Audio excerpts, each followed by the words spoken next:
ಇನ್ನು ರಾಜ್ಯ ನಾಯಕತ್ವ ಬದಲಾವಣೆ ವಿಚಾರಕ್ಕೆ ಸಂಬಂಧಪಟ್ಟ ಹಾಗಿನ ಚರ್ಚೆಯನ್ನ ಹೈಕಮಾಂಡ್ ಶುರು ಮಾಡಿದಂತ ರೀತಿಯಾಗಿ ಕಂಡು ಬರ್ತಾ ಇದೆ. ಯಾಕಂತ ಅಂದ್ರೆ ಖುದ್ದು ಎಐಸಿಸಿ ಜನರಲ್ ಸೆಕ್ರೆಟರಿನೇ ನಿನ್ನೆ ಹೇಳಿದ್ರು, ಹೌದು ಸೋನಿಯಾ ಗಾಂಧಿ ಅವರ ನಿವಾಸದಲ್ಲಿ ಕರ್ನಾಟಕ ರಾಜಕೀಯ ಬೆಳವಣಿಗೆಗಳ ವಿಚಾರಕ್ಕೆ ಸಂಬಂಧಪಟ್ಟಾಗೆ ಚರ್ಚೆ ಮಾಡಿದ್ವು ಅಂತ. ಆದ್ರೆ ಒಂದು ಅಂತಿಮ ನಿರ್ಧಾರಕ್ಕೆ ಬರೋದಕ್ಕೆ ಸಾಧ್ಯ ಆಗಿಲ್ಲ ಅನ್ನೋದನ್ನು ಕೂಡ ಒಪ್ಕೊಂಡಿದ್ದಂತ ಅವರು ಮುಂದಿನ ಸಭೆ ಮಾಡ್ತೀವಿ ಅನ್ನುವಂತ ಹಿಂಟ್ ಅನ್ನ ಕೂಡ ಬಿಟ್ಕೊಟ್ಟಿದ್ದಾರೆ. ಹಾಗಾದ್ರೆ ಹೈಕಮಾಂಡ್ ಮಟ್ಟದಲ್ಲಿ ರಾಜ್ಯದ ಸದ್ಯದ ಈ ಕಾಂಗ್ರೆಸ್ ಬಿಕ್ಕಟ್ಟನ್ನ ಬಗೆಹರಿಸುವಂತ ನಿಟ್ಟಿನಲ್ಲಿ ಅವ್ರ ಬಳಿ ಇರುವಂತ ಸೂತ್ರ ಯಾವುದು? ನಂಬರ್ 1. ಇದರ ಜೊತೆಗಿನ ಇವತ್ತು ಡಿ.ಕೆ. ಶಿವಕುಮಾರ್ ಅವರನ್ನ ಪ್ರಿಯಾಂಕ್ ಖರ್ಗೆ ಅವರು ಭೇಟಿಯಾದ್ರು. ಈ ಭೇಟಿ ಸಹಜವಾಗಿ ಕುತೂಹಲ ಮೂಡಿಸ್ತು. ಅಲ್ಲಿ ಏನೇನು ಚರ್ಚೆ ಆಗಿರ್ಬೋದು. ಇದರ ಜೊತೆಗೇನೆ ಅಗೈನ್ ಡಿ.ಕೆ. ಶಿವಕುಮಾರ್ ಅವರ ಮಾರ್ಮಿಕ ಮಾತುಗಳು ಕೂಡ ಇವತ್ತು ಕುತೂಹಲ ಮೂಡಿಸ್ತು. ಅದು ಏನು ಕಲ್ಲಿಗೆ ಉಳಿಪೆಟ್ಟು ಬಿದ್ರೇನೆ ಅದು ಶಿಲೆ ಆಗೋದು ಅನ್ನುವಂಥದ್ದು ಮಾತು. ಮತ್ತೊಂದು ಕಡೆ ಡಿ.ಕೆ. ಸುರೇಶ್ ಅವರು ನಮಗೆ ಸೋಲಾದ್ರೂ ಕೂಡ ನಾವು ಪ್ರಯತ್ನವನ್ನ ಯಾವತ್ತೂ ಬಿಡೋದಿಲ್ಲ ಅನ್ನುವಂಥ ಮಾತು. ಹಾಗಾದ್ರೆ ಈ ಮಾರ್ಮಿಕ ಮಾತಿನ ಒಳಾರ್ಥಗಳೇನೇನು? ಬನ್ನಿ ಓವರ್ ಆಲ್ ಆಗಿ ರಿಪೋರ್ಟ್ ಅಲ್ಲಿ ನೋಡ್ಕೊಂಬ.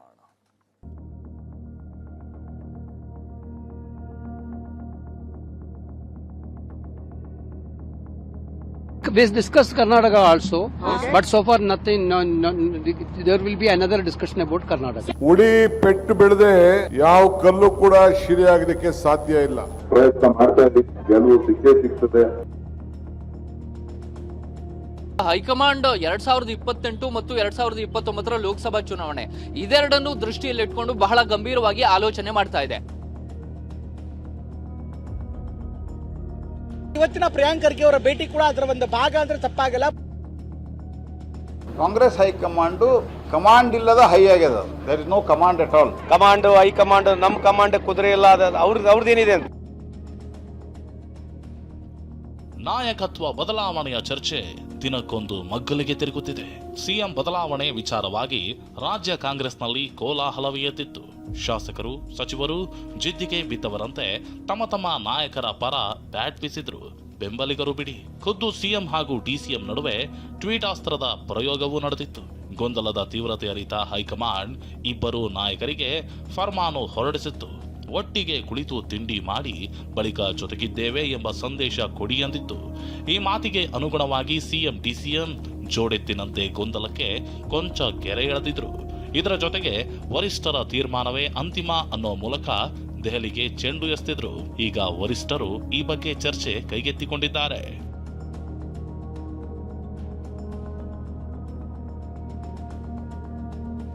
ಆದರೆ ಹೈಕಮಾಂಡ್ ನಾಯಕರು ರಾಜ್ಯದ ವಿದ್ಯಮಾನಗಳ ಬಗ್ಗೆ ಅಷ್ಟಾಗಿ ತಲೆ ಕೆಡಿಸಿಕೊಂಡಿರಲಿಲ್ಲ.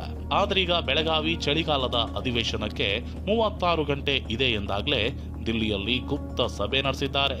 ಕೈ ಅಧಿನಾಯಕಿ ಸೋನಿಯಾ ಗಾಂಧಿ, ಲೋಕಸಭೆ ವಿಪಕ್ಷ ನಾಯಕ ರಾಹುಲ್ ಗಾಂಧಿ, ಎಐಸಿಸಿ ಅಧ್ಯಕ್ಷ ಮಲ್ಲಿಕಾರ್ಜುನ ಖರ್ಗೆ ಹಾಗೂ ಕೆಸಿ ವೇಣುಗೋಪಾಲ್ ನಿನ್ನೆ ಸಭೆ ನಡೆಸಿದ್ದಾರೆ. ಖರ್ಗೆ, ವೇಣುಗೋಪಾಲ್ ಸೋನಿಯಾ ಗಾಂಧಿಗೆ ಎಲ್ಲಾ ಬೆಳವಣಿಗೆಯ ಬಗ್ಗೆ ವಿವರಿಸಿದ್ದಾರೆ. ಈ ಆಧಾರದ ಮೇಲೆ ಯಾವ ನಿರ್ಧಾರ ತೆಗೆದುಕೊಂಡ್ರೆ ಲಾಭ, ಇನ್ಯಾವುದು ನಷ್ಟ ಆಗಲಿದೆ ಎಂಬ ಬಗ್ಗೆ ಪ್ರಾಥಮಿಕ ಮಾತುಕತೆ ನಡೆದಿದೆ. ಇನ್ನು ಎರಡನೇ ಹಂತದ ಸಭೆಗೂ ಹೈಕಮಾಂಡ್ ಚಿಂತನೆ ನಡೆಸಿದೆ. We discussed Karnataka also, but so far nothing.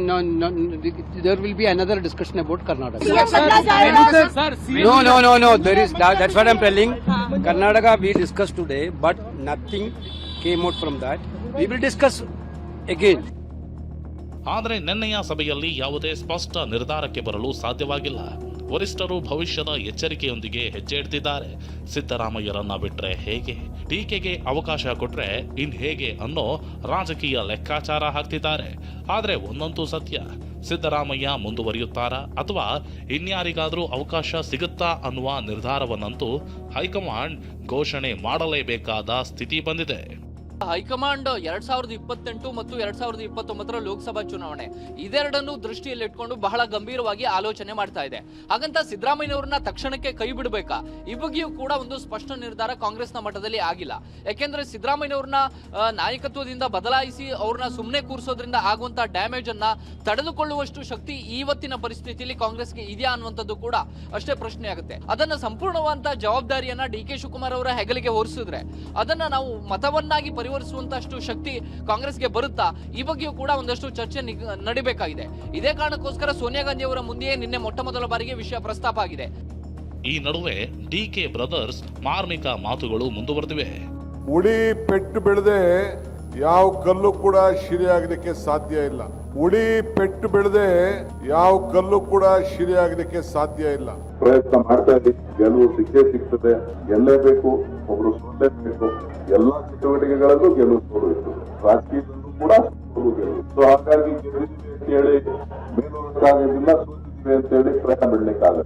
ನಿಮ್ಮ ಪ್ರಯತ್ನಗಳು ನಿರಂತರವಾಗಿರಲಿ. ನಿಮ್ಮೆಲ್ಲರ ಆಶೀರ್ವಾದದಿಂದ ನನ್ನ ಪ್ರಯತ್ನವೂ ನಿರಂತರವಾಗಿರ್ತದೆ. ಸೊ ಹಾಗಾಗಿ ಸೋಲು ಗೆಲುವು ಒಂದು ಭಾಗ. ಈ ನಡುವೆ ಸಚಿವ ಪ್ರಿಯಾಂಕ್ ಖರ್ಗೆ ರಾಜ್ಯದಲ್ಲಿ ಆಕ್ಟಿವ್ ಆಗಿದ್ದಾರೆ.